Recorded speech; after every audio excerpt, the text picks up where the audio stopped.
দাদা বাইদেউসকল আপোনালোকে স্ক্ৰীনত চাই আছে যে WT মেছেজ অৰ্থাৎ ডেটটো চাব 17 তাৰিখ 3/2/2025 অসম চৰকাৰৰ বিত্ত বিভাগৰ ফালৰ পৰা এই জাননীটো প্ৰকাশ পাইছে।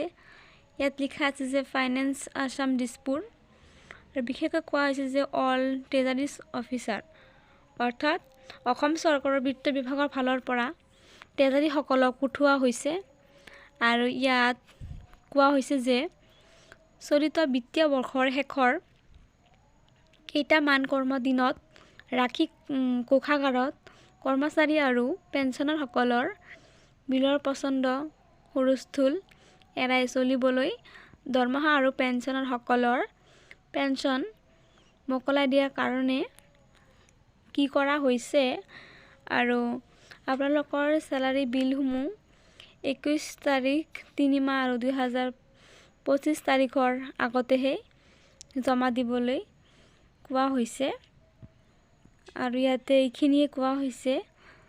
তো দাদা বাইদেউসকল ভিডিঅ'টো ইমানেই আছিল। সেয়েহে কৰ্মচাৰীৰ প্ৰতিটো শেহতীয়া খবৰৰ বাবে লাইক এটা দি চেনেলটো ছাবস্ক্ৰাইব কৰিবলৈ নাপাহৰিব। ভিডিঅ'টো চোৱাৰ বাবে ধন্যবাদ।